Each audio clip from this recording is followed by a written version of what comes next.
Hi, I'm Laura Swaddle from Swaddle Creative, and I help businesses be braver, bolder and more brilliant through design. The question I'm here to ask you today is, do you tell your customers and clients your story? Do you let them know where you come from, why you do what you do, what materials you use, why you do it? Because the answer is a lot of us don't. It's actually one of the reasons why I started making these videos, because I wanted to let you guys know my story and what I'm about, and I wanted to find out a little bit more about you guys over the web. So I'm going to tell you my story today, and I really hope it encourages you to do the same for your clients. So when I was a child, I was really creative and into art. I used to sit with a big pad of paper and draw the characters I saw in the cartoons, and used to watch tons of Disney films and loved drawing all the different Disney characters. And this continued all the way through school, and studied art and design and theatre design and product design and any kind of artistic subject that threw my way, in fact. And when I came to the end of school, I wasn't quite sure which route I wanted to take my interests and my artistic interests in. So I went to art college in Newcastle, near to where I live, and I studied art foundation.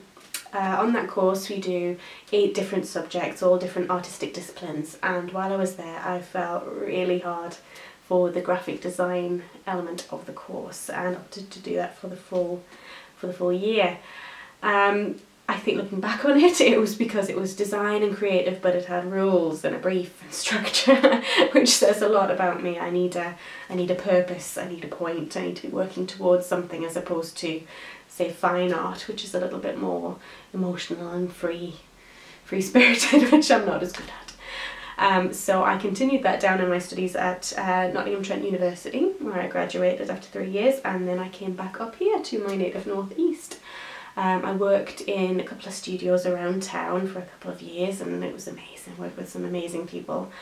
And then unfortunately, as it did for the entire world, the recession hit, and I was one of the people from my company who was made redundant.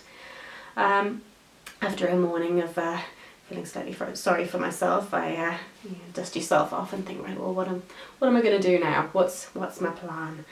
My 2 options were, I could either go and send my portfolios to the studios in town, the existing ones, and go and work for somebody else, or I could go my own path, plan my own furrow, so to speak, and set up my own business. It didn't take me very long to work out that I didn't really want to work for somebody else. I wanted to do my own thing, find my own clients, and work for the kind of people who had the same passion and enthusiasm and ideas and interests as I did, and that was definitely the route for me. So I set up my business, as it was called then, Laura Swaddle Graphic Design, which in retrospect was an extremely long name and a bit of a mouthful, but it worked perfectly for me at the time. I'm Laura Swaddle, I did graphic design. I was freelancing in different studios as well as doing my own thing with my own clients at the time, so it worked perfectly. People knew exactly who I was, what they were getting, did what it said on the tin essentially. I did that for 2 years, grew the business, worked with some amazing people, watched it grow and grow, and I knew this was definitely the right path for me. And then after 2 years my son came along, and as babies all want to do, turned my entire life completely upside down and on its head. And caused me to have a pretty good look at my business and work out where it was going, whether it was the right path for me. I knew I still wanted to do my business, but I completely cut off the freelancing arm. I decided I only wanted to work with my clients, help other people on a one-to-one basis, and really get to know people, and not be in anybody else's studios anymore. So it was just me and my clients. So I went along with that, kind of baby in one arm, computer in the other, for 2 years. And then it was last Christmas I started feeling a little bit uncomfortable with my business image, feeling it wasn't quite right anymore. And when I looked at the cold hard facts of it, I was not practicing what I was preaching. I had an image that was me 3 or 4 years ago. It wasn't me now. So it was time for a rebrand. The name was the first thing that had to go. I did a bit of soul searching about my name, or whether I should have a more company name, so to speak, or whether to stick with my name. And ultimately it was really important for me that people knew it was me they were dealing with, that they were going to get a one-to-one service. I do work with suppliers and things for web development, but design, it's me, and I really wanted people to feel like they were getting that personal treatment, that one-to-one rapport, and they were going to get exactly what they wanted from that. So that's why my name stayed in there, and I didn't want to feel kind of limited by graphic design, because actually I do so much more than that now. I do website design and illustration, so I changed it to Swaddle Creative, which pretty much tells people what I do, which I'm really happy with now. And honestly, it was one of the best things I have ever done for my business rebranding.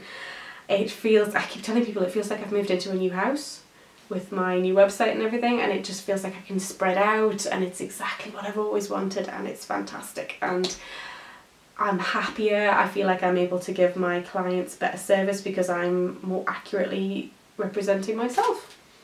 And I am practicing what I am preaching now, which is the point. So yeah, that's my story. That's why I do what I do, because I love finding out about different people. I love seeing the looks on their faces when they get the brand they want, and seeing where they can take that. See that using their brand as a jumping off point. I think that's fantastic. That's amazing. So I would love to know if you guys tell your story. Maybe you are a caterer or a chef who uses amazing ingredients that you discovered on a trip to Peru 5 years ago.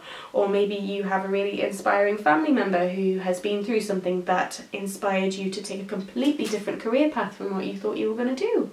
Or perhaps even material, just little things like materials you use. Where are they sourced? What's the story behind them? If you craft something, what's the story behind the piece? How long does it take you 100 hours to put something together? Did you train with somebody amazing to learn how to do what you do? Tell your story, because people buy people. People want to know who you are. People don't want a faceless corporate brand from their, from what they want to buy every day. And I guarantee that if people get to know you, they will come to like you, they will come to trust you, and then they will come to buy more from you, which is the point at the end of the day. So I would love to hear your story down in the comments if you want to share it. If you want to share it on your social media site, I think that would be amazing, and I will see you in the next video.